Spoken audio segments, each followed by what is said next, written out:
देखो बेटा, वो है मेरा बेटा।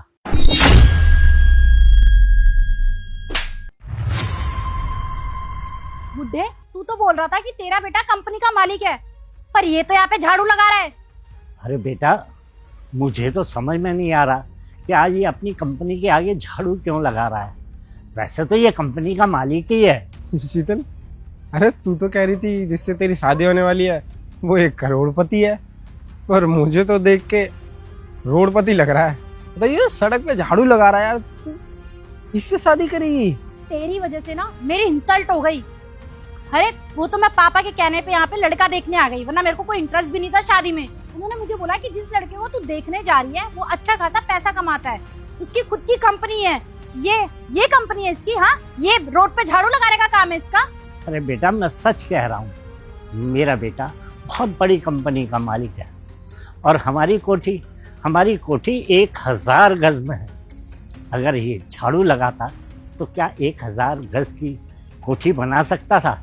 हाँ शीतल, अंकल सही कह रहे हैं। 10-15 कंपनियों का मालिक, कम से कम 10-15 हजार तो सैलरी पक्की होगी इसके बेटे की। इनके लड़के का बहुत बड़ा मकान होगा 5 गज में, जिसमें वो तुझे रानी बना के रखेगी। सही है, अच्छी कहानी है। झाड़ू वाला राजा, हमारी शीतल इसकी रानी। देखा तूने बुड्ढे, तेरी वजह से ना मेरे दोस्त मेरी बेइज्जती कर रहे हैं।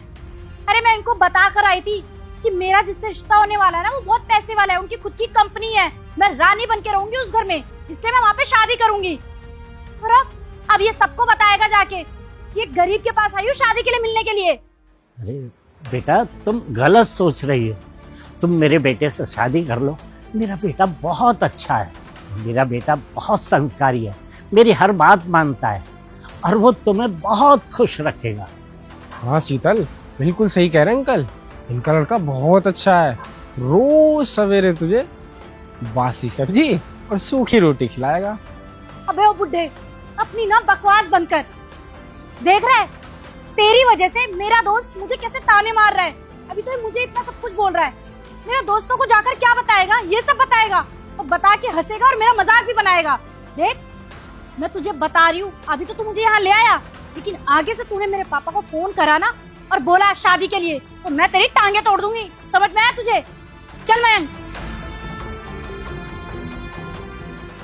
आज तो शेखर ने मेरी बेइज्जती करवा दी। आने दो घर पैसे, सबक सिखाऊंगा। शेखर, यहाँ बैठ, तुझसे कोई बात करनी है। जी पापा, बताइए क्या बात करनी है। बेटा, आज खुश तो बहुत होगा तू। आज तूने अपने बाप की बेइज्जती करा दी। क्या आप ये क्या कह रहे हैं? मैंने आपकी बेइज्जती करवा दी? मैंने कब आपकी बेइज्जती करवाई? अच्छा, क्या बेइज्जती कराई है?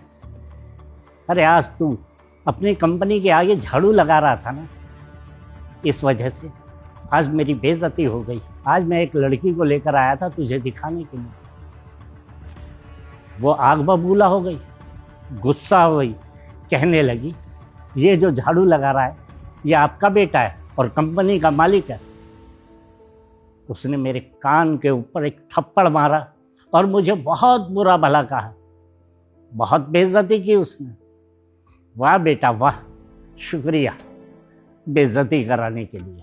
तो पापा, इसमें मेरी क्या गलती है? आज कंपनी में सफाई कर्मचारी नहीं आया था, वहाँ पर थोड़ा सा गंदगी हो रही थी, मैं वहीं से गुजर रहा था, पास में ही झाड़ू पड़ा हुआ था, तो मैंने कहा मैं खुद ही साफ कर लेता हूँ। और आपने ही तो मुझे सिखाया है कि कोई काम छोटा बड़ा नहीं होता है। अगर मैं वो काम कर भी रहा था तो इसमें आपकी क्या बेइज्जती हो गई भला? अरे कंपनी का सफाई कर्मी नहीं आया था तो क्या था? अरे कंपनी के मालिक को झाड़ू लगाने की क्या जरूरत थी?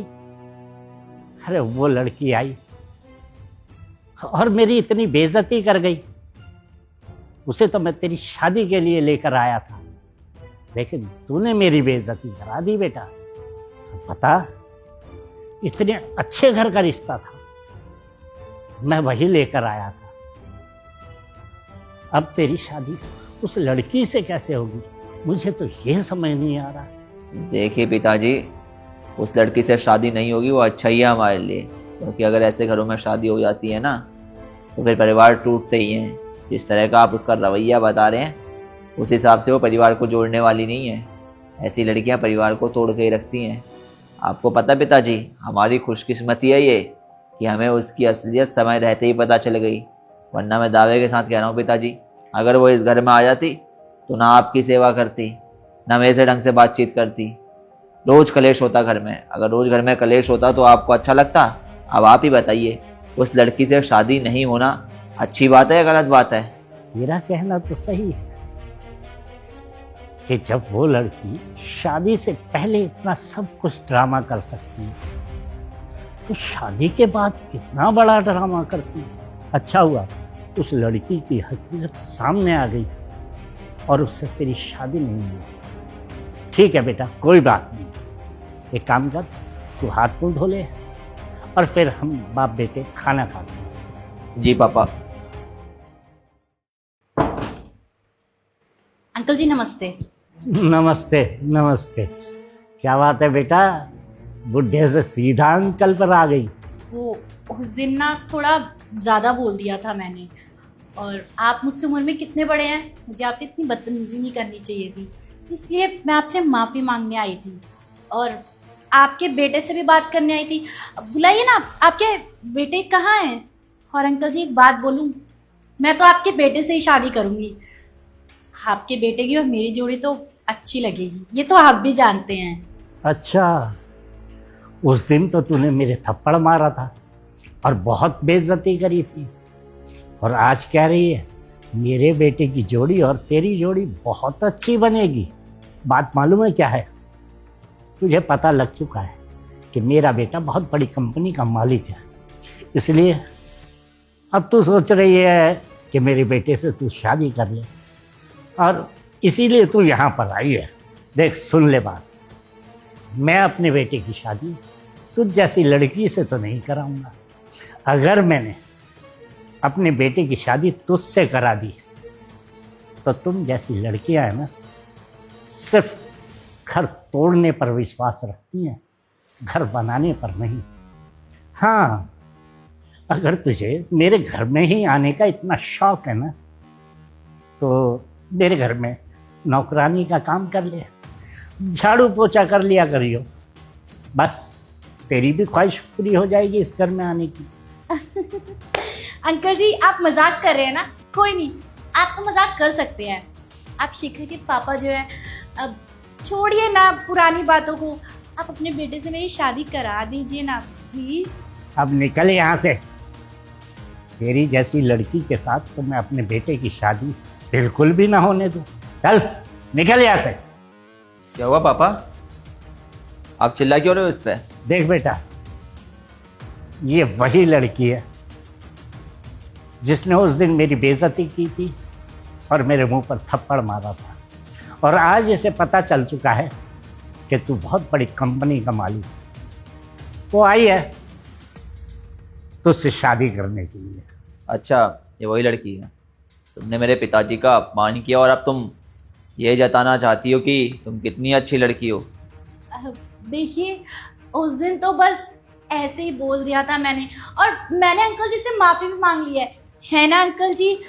वो क्या है ना, हम दोनों की एज भी सेम है और हम दोनों हाइट में भी थोड़े ऊपर नीचे तो हैं, लेकिन बॉडी अच्छी है, तुम्हारी भी अच्छी है और मेरी भी अच्छी है, देखो है ना? और हाँ देखिए ना, मैं कितनी सिंपल हूँ और आप भी सिंपल ही लग रहे हैं मुझे। हमारी जोड़ी बहुत जमेगी और सब हमारी तारीफ भी करेंगे, सच में। कर लीजिए शादी। तुम्हें क्या लगता है, तुमने मेरे पिताजी के साथ बदतमीजी करी और अब तुम ये चाहती हो कि मैं तुमसे शादी करूंगा? अरे तुम जैसी लड़की से मैं कभी शादी नहीं कर सकता हूँ। तुम जैसी लड़की सिर्फ लालची लड़की होती हो। उस दिन तुम्हें ऐसा लगा कि मैं झाड़ू लगाता हूँ तो तुमने मुझसे शादी करने के लिए मना कर दिया, और अब जब तुम्हें पता लग चुका है कि मैं ही कंपनी का मालिक हूँ तो तुम आ गई हो शादी का प्रस्ताव लेके। शर्म नहीं आती है क्या तुम्हें? बात बात पे बदलती रहती हो तुम। अरे इंसान को कम से कम एक बात पे टिका रहना चाहिए, लेकिन नहीं, तुम तो अपनी स्टेटमेंट पे स्टेटमेंट बदले जा रही हो। देखो, तुमने मेरे पिताजी के साथ बहुत ज़्यादा बुरा बर्ताव किया है, इसलिए इस घर की बहू तो तुम कभी नहीं बन सकती हो। हाँ, वो बात अलग है अगर तुम इस घर में झाड़ू पोछा वगैरह करना चाहो तो इसमें हमें कोई दिक्कत नहीं होगी, क्यों पिताजी? देख बेटा, मैंने तो इसे बोल दिया कि तेरी शादी इस घर में तो नहीं हो सकती। अगर तुझे इस घर में आना ही है तो यहाँ नौकरानी का काम कर लियो, झाड़ू पोछा करती रहिए। लेकिन ये है, मान ही नहीं।